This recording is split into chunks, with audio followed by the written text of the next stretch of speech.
എനിക്ക് എങ്ങനെയൊക്കെ വർണ്ണിക്കണം എന്നറിയില്ല. എന്നെ അടുത്തറിയുന്ന എല്ലാവർക്കും അറിയാം. എൻ്റെ ലൈഫിൽ ഇപ്പോൾ നമ്മൾ ഈ ഇരിക്കുന്ന സ്റ്റുഡിയോ അടക്കമുള്ള എല്ലാ സാധനവും ആയിത്തീരാനുള്ള കാരണക്കാരി എന്ന് പറയുന്നത് വൈഫാണ്.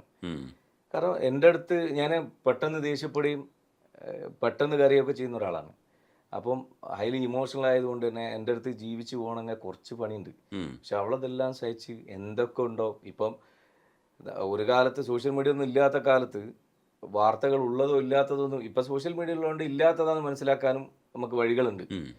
അതൊന്നും ഇല്ലാത്ത കാലത്ത് ഒരു നടിൻ്റെ കൂടെ തന്നെ ഒരു 5-6 ആൽബം എൻ്റെ ഹൈറ്റിനനുസരിച്ചുള്ള ഒരു നായികനെ കിട്ടിയപ്പോൾ അവരുടെ കൂടെ ഒരു 5-6 ആൽബം അഭിനയിച്ചപ്പോൾ അവളെയും കൊണ്ട് ഒളിച്ചോടി എന്നൊക്കെ പറഞ്ഞ് ഈ സാധു പെണ്ണാണത്. ഓർത്തഡോക്സ് ഫാമിലിയിൽ അങ്ങനെ യാഥാസ്ഥിക കുടുംബത്തിൽ വളർന്ന ഒരു പാവം അതിൻ്റെ അടുത്ത് വന്നിട്ട് ഏറ്റവും അടുത്ത കുടുംബക്കാരിൽപ്പെട്ട ആളുകളൊക്കെ തന്നെ പലപ്പോഴും പറയുന്നത് കേട്ടാൽ വിചാരിക്കും നമ്മളെ ജീവിതത്തിൽ എന്തോ നന്മ വരാൻ ഉപദേശിക്കാന്ന്. അല്ല, ചായപ്പീടിയക്കാരനായി ജോലി ചെയ്ത നാടൻ പണിയെടുത്ത് ചുമട്ടു തൊഴിലാളിയൊക്കെ ആയി ജോലി ചെയ്ത മുഹമ്മദിൻ്റെ മോൻ അങ്ങനെ തന്നെ ജീവിക്കണം, കലാകാരനാകാൻ പാടില്ല, ഇവൻ എങ്ങനെ ഇങ്ങനെ വിജയിച്ചു പോകുന്നു പതുക്കെ എവിടെയാണോ അടിക്കേണ്ട അവിടെ തന്നെ മർമ്മത്ത് കൊണ്ടേ അടിക്കാനേ. കുടുംബത്തിൽ നിന്ന് ഇത് വേണ്ടാന്ന് പറഞ്ഞ് വൈഫ് പറഞ്ഞു തുടങ്ങിയാൽ പിന്നെ നമ്മൾ ആ വഴിക്ക് പോകില്ലല്ലോ. പിന്നെ അതുകൊണ്ട് അവിടെ പോയി പറയാണ്, ഇങ്ങനെ വിട്ടാൽ ശരിയാവില്ല, നീ കാണുന്നില്ലേ കണ്ട പെൺകുട്ടികളുടെ കൂടെ ഒക്കെ അവനെ അഭിനയിക്കുന്നത്, എങ്ങനെയാ മോളെ സഹിക്കുന്നത് പറഞ്ഞേക്കുന്നത്. ഞാൻ പറഞ്ഞ ഒരു ഇങ്ങനെയൊക്കെ വന്ന് പറയുന്നതെന്ന് പറഞ്ഞപ്പോൾ ഞാൻ പറഞ്ഞ ഒരു കാര്യം ചെയ്യും, അടുത്ത ഷൂട്ടിന് നമുക്ക് ഒരുമിച്ച് പോവാം, എന്നിട്ട് ഒറ്റ പ്രാവശ്യം നീ കാണുക, എന്നിട്ട് തെറ്റാന്ന് എനിക്ക് ബോധ്യപ്പെടുമ്പോൾ നമുക്ക് ഈ പരിപാടി നിർത്താം, ഞാൻ അവിടെ വെച്ച് നിർത്തും എന്ന് പറഞ്ഞ് കൂട്ടിക്കൊണ്ടുപോയി. 1ഉം 2ഉം തൊട്ടടുത്ത ദിവസങ്ങളിലൊക്കെ എനിക്ക് സോങ്ങിൻ്റെ ഷൂട്ടുണ്ട്. ഇവളെല്ലാം നിന്ന് കാണുകയാണ്.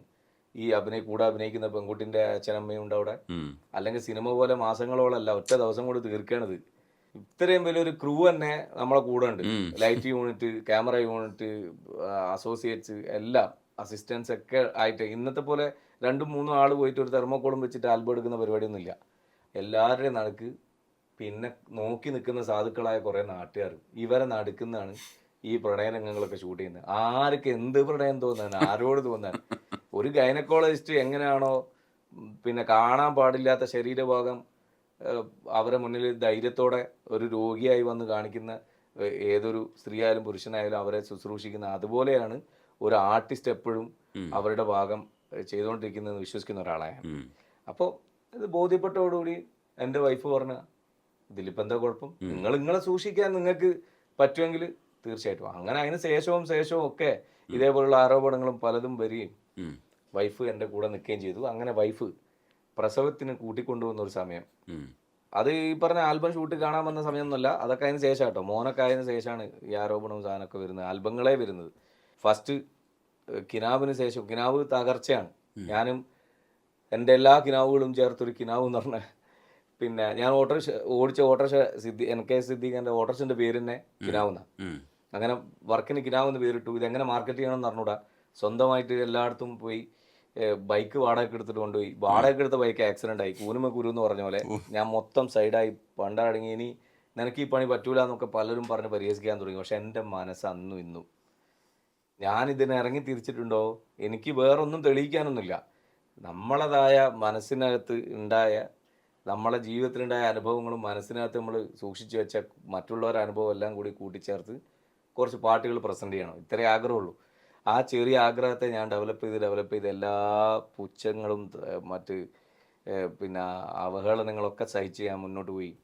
അപ്പോഴാണ് റജില ഒന്നാമത്തെ വർക്ക് അങ്ങനെ ഫെയിലായല്ലോ, ഗർഭിണിയായിട്ട് 7-ാം മാസത്തിൽ വിളിച്ചു കൂട്ടിക്കൊണ്ടുപോകുന്നു. അത്രയും ദിവസം എൻ്റെ കൂടെ എല്ലാ പ്രശ്നങ്ങളിലും തരണം ചെയ്ത് ഒപ്പം ഉണ്ടായിരുന്ന ആള് കുറച്ച് ദിവസത്തേക്ക് അല്ലെങ്കിൽ 2-3 മാസത്തേക്ക് ഇനി അവളുടെ വീട്ടിലേക്ക് പോകാമെന്ന് പറഞ്ഞപ്പം ഉണ്ടായ ഒരു വേദന ഭയങ്കരമായിപ്പോയി എനിക്ക്. കാരണം എൻ്റെ എല്ലാ പിന്നെ നൈരാശ്യങ്ങളെയും മാറ്റി അവിടെ ഒരു പുതിയ നിലാവ് വെളിച്ചം കൊണ്ടുവന്ന ആളാണ്. ആ ആള് പോയപ്പം എനിക്ക് ഭയങ്കര പ്രശ്നമായി. അപ്പോൾ അങ്ങനെ ഞാൻ അവളെ ഇല്ലാത്ത സമയത്ത് അവളെ ഓർത്ത് എഴുതിയിട്ടുള്ള പാട്ടാണ്, അറബിക്കഥയിലെ റാണിയായി ഓരോ കിനാവിലും വന്നു നീ, അറബനമുട്ടിൻ്റെ താളമായി ആടിയുലഞ്ഞെൻ്റെ കൽവില്, വെള്ളിമണിക്കൊലുസണിഞ്ഞ പെണ്ണേ,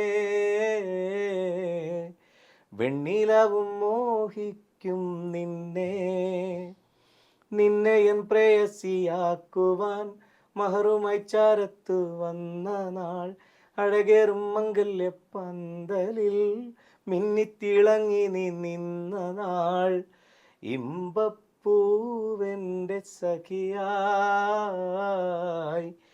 ഇനിയെന്നും ആനന്ദം വരവായി, സുന്ദരി നീ വന്നു ഗസലായി, സുറുമ വരച്ച പെണ്ണേ റജില. ഇത്രയും പറഞ്ഞു വന്നാൽ ആ പാട്ട് ഉണ്ടായതിന്റെ ഡെപ്ത് മനസ്സിലാവും.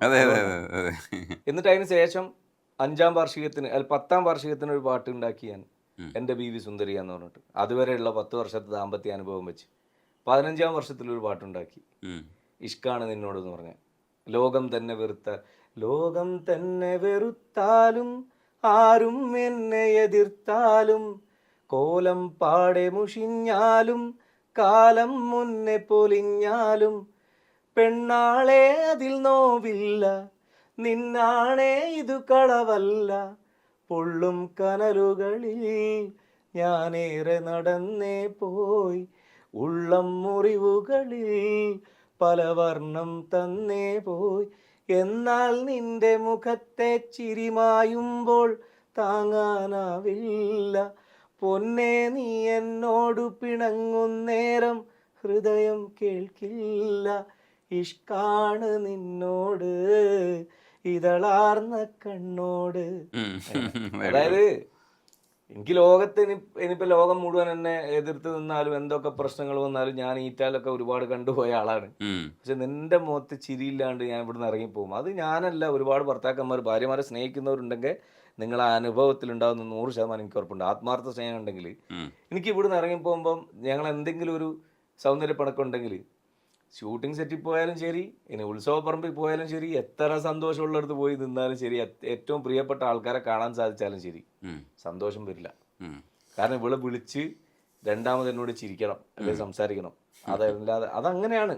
നമുക്ക് അവര് നമ്മളെ വേറെ എന്തൊക്കെയോ ആയി മാറിയിട്ട് വെറും ഭാര്യ മാത്രമായിട്ടല്ല, എന്നെ അവർ കെയർ ചെയ്യുന്ന ഒരു കെയറിങ് ഉണ്ട്.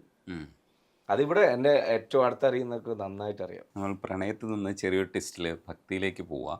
പെരിയോനെ റഹ്മാനെ ഒന്ന് പാടിയതിന് ശേഷം നമുക്ക് അപ്പുറത്തേക്ക് ചാടാം. പെരിയോനെ റഹ്മാൻ നമ്മൾ ശ്രമിക്കാന്നേ ഉള്ളൂ. ഞാൻ അതിന്റെ കവർ വേർഷൻ എപ്പോഴോ അന്ന് പാടിയിരുന്നു, കഴിഞ്ഞ നോമ്പിന്റെ സമയത്ത്. അങ്ങകലെ അങ്ങകലെ മണ്ണിൽ പുതുമഴ വീഴണുണ്ടേ, മണ്ണിൽ പുതുമഴ വീഴണുണ്ടേ, നെഞ്ചിലൊരാളുടെ കണ്ണീർ വീണപ്പോൾ, നെഞ്ചിലൊരാളുടെ കണ്ണീർ വീണപ്പോൾ, എങ്ങിരുന്നാലും അറിയണുണ്ടേ, മിണ്ടാമൺതരി വാരിയെടുത്തതിൽ കണ്ടില്ല കണ്ടില്ല നിന്നനവ്, കണ്ടില്ല കണ്ടില്ല നിന്നനവ്. പെരിയോനേ റഹ്മാനേ പെരിയോനേ റഹീം, പെരിയോനേ റഹ്മാനേ പെരിയോനേ